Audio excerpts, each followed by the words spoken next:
Karena saya nikah 2009 sampai 2015 tuh pengen punya anak 6 tahun nggak dikabul-kabulkan. Ya Allah, paringi anak 6 tahun nggak hamil-hamil ini. Ada apa gitu loh. Dan itu tiba-tiba saya baca hadis tentang riba. Salah satunya adalah barang siapa yang memperbanyak hartanya dari riba, ujung akhirnya adalah kemiskinan dan kehancuran. Terus yang Al-Baqarah 278-279, barang siapa hukum riba dan tidak mau meninggalkan, maka akan diperangi oleh Allah dan Rasulnya. Saya mikir diperangi Allah dan Rasulnya kalau nggak mau ninggalin riba.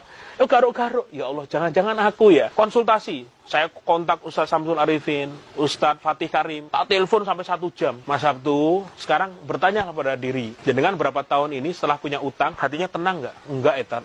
Gelisah ya. Kalau boleh beranalisa atau berburuk sangkanya ya itu karena dosa riba yang Mas Abdul masih lakukan.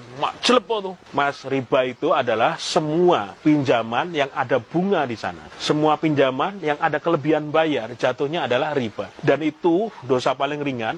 Seperti kalau kita menjinai orang tua sendiri, ibu kita sendiri. Dosa terberatnya bakal ditentang perang oleh Allah dan Rasulnya. Bahkan orang yang kalau nanti makan riba itu ketika dibangkitkan itu seperti menyeberang ke sungai darah dan dilempari oleh batu dengan batu. Kok nggak ngeri kayak gitu? Ya Allah, ditunjuk-tunjukkan hadis-hadisnya, ayat-ayatnya, jelek. Saya waktu itu mikir, ya Allah, merenung gitu. Kok iya ya? Dari ribuan mobil yang lewat di daerah Buntu Purwokerto, kok mobilku yang dibuat nyemplung ke sungai? Dari ribuan mobil yang parkir di Jalan Solo malam itu, kenapa mobilku yang dipecah maling? Kenapa malingnya ngambil iPad? Yang tahu aja kalau itu belum lunas gitu loh.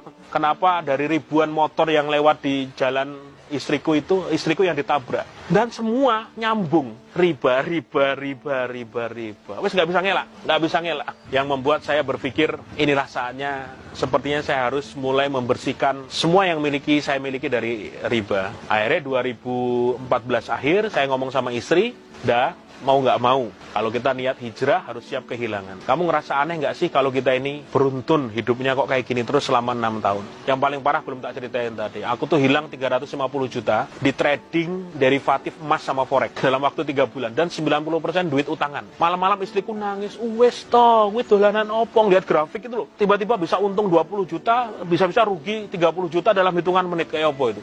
Senut, penak nyari uang. Memang bisa dapat duit cepat, tapi hancurnya juga cepat. Benar-benar seperti judi. Dan itu puncaknya 3 bulan saya nangis, sama istri nangis. Wes kita pelukan bareng, duit 350 juta. Dan 90% utangan loh, harus kembaliin loh. Wah, gak karu-karuan, gak tenang, gak karu-karuan. Setelah saya total, ada 13 titik utang saya. Dari yang paling gede, rumah, ruko, rekening koran buat tempat produksi. Habis itu kartu kredit berapa titik. Ada asuransi. Ding, ada yang pakai riba, ada yang nggak pakai riba. Tapi semuanya utang. Jadi langkah-langkah orang kalau mau bertobat kan, hijrah dari riba, 1 tobat. Sholat tobat yang banyak. 2 rakaat dan doanya itu cuma 1. Ya Allah, saya pengen tobat dari riba. Mampukan saya untuk melunasi, nggak tahu duitnya dari mana. Karena kalau tak total itu 2,1 miliar. 2,1 miliar, bayangin. Duitnya sekondi raono.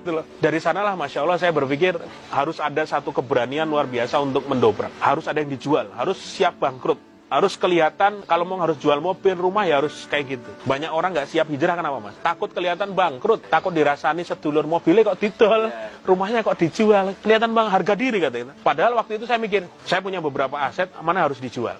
Istri ngeboti rumah, ya wes rumah dipertahankan bicarane. Ruko yang strategis yang tadi ngundang 100 orang pas selamatan itu kita ikhlaskan. Cuman semenjak saya memutuskan hijrah, saya memutuskan untuk nggak ngutang lagi, itu keajaiban satu persatu mulai muncul. Karena kita sudah ngomong sama Allah kan, ya Allah saya janji nggak akan ngutang lagi. Ya Allah saya nggak mau nambah utang lagi. Tolong ya Allah bebaskan saya. Akhirnya yang terjadi adalah istri saya hamil. Setelah nunggu 6 tahun, saya makin tertantang. Berazamnya, bercita-cita lunas utang makin kenceng. Saya bilang sama Allah, ya Allah, Engkau yang maha kaya, Engkau yang maha berkuasa, Engkau yang maha besar.